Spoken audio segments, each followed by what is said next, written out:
Okay, YouTube, we have Mr. Michael Kelvin Ray right here, the owner of the lab, owner and founder of the lab. So we're just gonna ask him a few questions to get to know him better, and I hope y'all enjoy. Okay, so we do know, the lab is known for racing, but what was the first race or, first races that really put your shop name on the map? Okay, let's see here. We're gonna go back down to history. I'm gonna have to say it was the race against a bike we had called Narco with my son riding, and BTB bike called what was it? I can't even think of that name, but it was a BTB bike, and they raced. My son at the finish line. My son shot the other rider a bird and won the race. Yes! Fuck you too! eBay motherfucking special. I do this shit. That bike will be in 5 days. Took you a year to build your shit. That put us on locally and on YouTube. That put us on YouTube. Everybody, the videos all over the world now. And then the first race that probably put us out all over the United States was a race with a dirt bike we had called Millie. We ran it in North Carolina at a track called Thunder Valley, and we won the whole shootout. Brought the money home and the belt. First group of guys to first shot really to come that wasn't from North Carolina to win a shootout and the belt to bring the money home. So that's what put us nationwide. So how long have you been working on ATVs and dirt bikes? Started in 2012. So when you started, working on ATVs and dirt bikes, did you have a shop at first, or were you, working out of your backyard? Yeah, I started in the backyard doing it for fun for the kids, recreational for us riding. Never did expect it to get this big into racing and stuff. Now we race all over. United States, really, Georgia, Florida, Mississippi, Carolinas. We race everywhere. Okay, so after working, out of your backyard, what made you, go ahead and decide to build a shop or get a shop built? Well, as clientele started coming in, we had more demand for work and stuff, so we had to go ahead and, our name got out for building bikes and stuff, so we had to go ahead and get a shop built. And then eventually, after years of not having a dyno, going back and forth to North Carolina to Florida to get bike dynos, we bought a dyno, so everything's in-house now. A lot of work, all kinds of different work in-house now. Builds are in-house, dyno tune is in-house. We keep fuel in stock, everything one-stop shop. We do everything in here.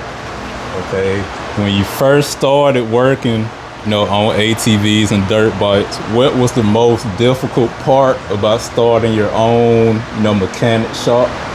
Dealing with customers. Some customers are real headaches, but a lot of customers, as we break it down and break it down so they can understand it better, everything begins to get smooth. As far as like parts and stuff, some customers get aggravated because some parts take longer to get than other parts, and then they get aggravated because they're waiting on the bikes. And they got to understand parts is the main key these days. So many folks are building bikes, it takes longer to get parts. I mean, you can do a cheap build and get done with it quick, but you ain't gonna be as fast. You can do a fast build, it may take a couple of months, but you'll be fast enough to race everywhere. And then to go back on getting the cheap parts, with the cheap parts, can we just go ahead and clear the room and let people know that the cheap parts won't be as reliable? Yeah, like you go on eBay, you can find cheap parts like what it is, DWN or something like that, or whatever it's called. They will not last. We've been through it and tried it and told customers, and they still want to try it. Bikes, you get months out of them, sometimes years. It just depends on, I guess, how the quality of them made at that time. But you get good parts, you got a good reliable bike that'll last you a long time. Okay, so we know you have to deal with people, when it comes to a mechanic shop. So what has been your worst customer experience so far? Well, dealing with people is really hard, especially with these bikes and stuff, because a lot of customers come, they don't listen to how I tell them to do the bike. When they pick it up, they go home, mess it up, come back fussing. Oh, my bike doing this, my bike doing that. Did you do what I told you? No, that is, you know, I had to break it down to them, you know, but I take care of my customers. Just something simple, I fix it for free. Make sure y'all do it right this time, do it like that. But probably with a customer that if I get a bike, just say I get a bike today, I break it down, find out what's wrong with it, have to wait. I tell them the price, and they say, we'll get back with you. So months go by, they finally get back with me. They send me the money for the parts, and then soon as the parts come, or soon as they send me the money, they calling me, hey, my bike ready, my bike ready. Hey man, I waited on you for months for the money for the parts, and then I got other bikes in front of you that was here before that parts already here for. So that's probably the worst thing with customers. Once they get their money right, they want their bike right. But they got to realize they got to get in line, because I got other bikes that's here waiting on me to fix before theirs. Just because they parts here don't mean I can stop what I'm doing to jump on their bikes and fix them. Okay, so we know getting a dyno is a big step. So what made y'all, go ahead and decide to pull the trigger on getting y'all own dyno? But actually, we were sitting in the shop. We were getting ready to run a Quay Cox and them BTB with a bike they got called Got It.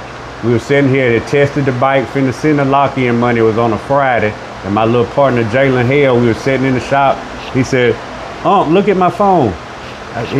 $10,000 dyno. I called the guy, I looked at it, shared it to my phone, called the guy. We talked, we called DynoJet, and we made sure everything was good with it, legit, everything was up to date. And we just told the guy we'll be there tomorrow in Oklahoma. We left here from Alabama and went to Oklahoma, paid him $10,000 for it. It's $30,000 to $35,000 dyno.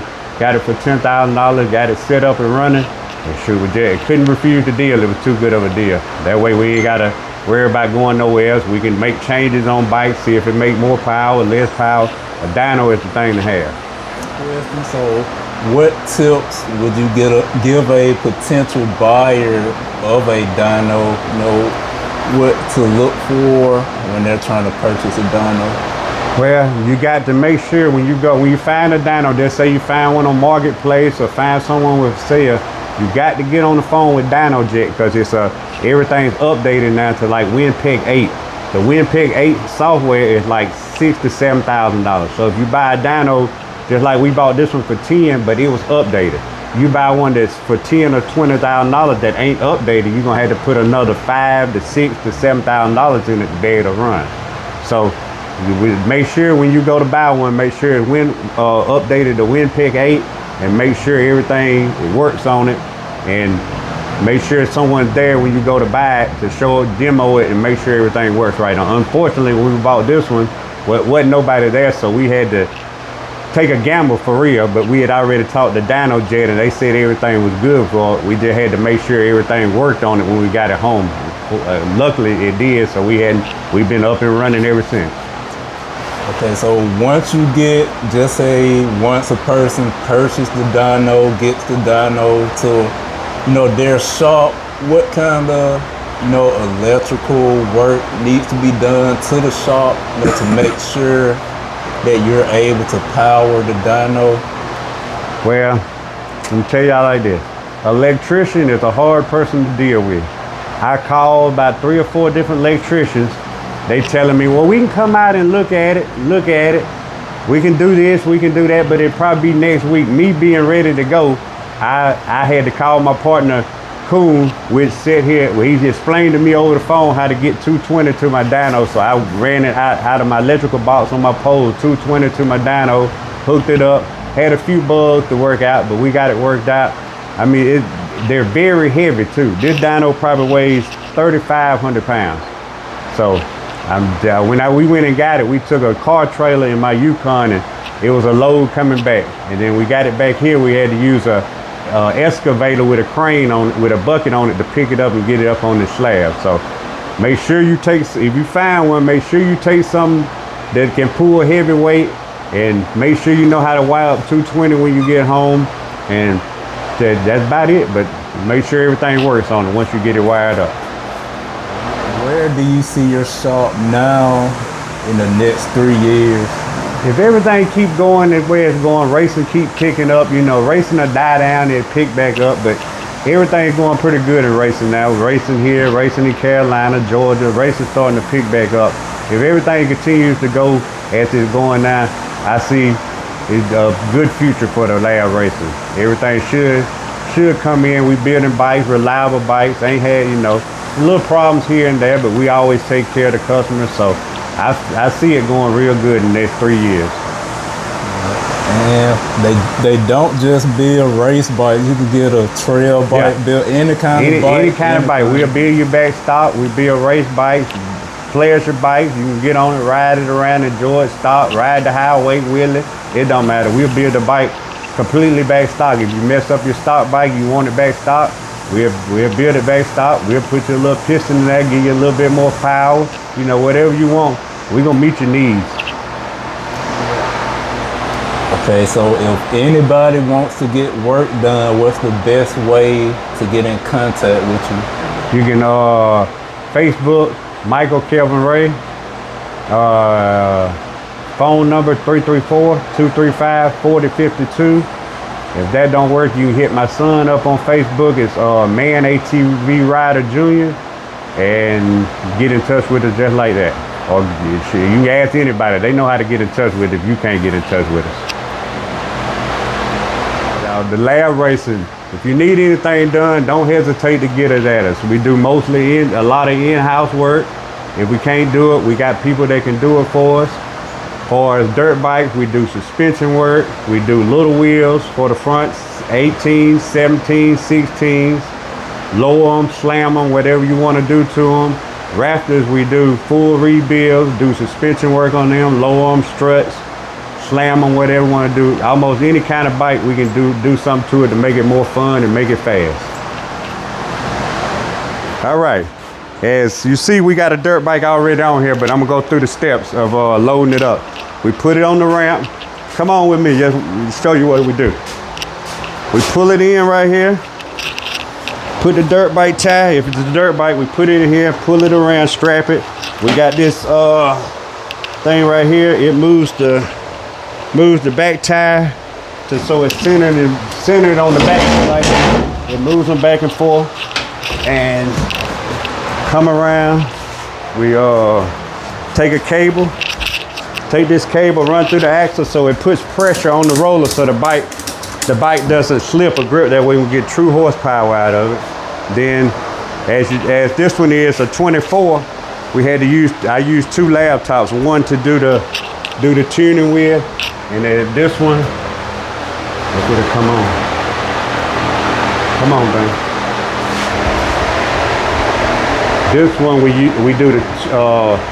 tune with this one, and then we look at the horsepower and air-fuel ratio with this one. And take this, clamp it onto the coil wire so it gets signal to give us our RPMs on this page right here. We got the RPM signal as we showed you in the video earlier, and crank up the bike. Let's see. That's the froze. And then we take this, stick in the pair so we can get our air-fuel ratio reading, run it to this box. This is the air-fuel ratio box. So basically, we tune on a new bike when we flashing the ECUs. We tune with this one and look at the horsepower and the air-fuel ratio with this one. But if it had a Power Commander 5 or 6 on it, we could do everything with one because we could hook up to the Power Commander and tune that. And another thing, a lot of people can't tune a Power Commander 6 because you got to be an authorized dyno jack dealer, which we are. We can unlock them and tune them to whatever, you know, so it's no limits when we tune a Power Commander 6. On this, when you're pulling a bike, you usually get up to about 4,000 RPM. You go through the gears, first, second, third, and fourth, fifth. Watching this gauge right here, that's the air-fuel ratio. Then when you go to fifth gear, you drop back down to fourth, get it up to about 4,000. You hit this button, and When you pull it, when it gets up to maximum RPM, you let go of it and it reads the horsepower. And then when you get ready to, when you do that, you mash this one to slow it down. This is the eddy brake, which is right here. It stops the bike from rolling. Instead of putting all the pressure on your transmission and your brakes, this one stops the bike from rolling, so you can cut it off and do your tuning and crank it back up and do everything again.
Got the air-fuel ratio, pump gas, right at 13 where it need to be, 52 horsepower, 34 torque.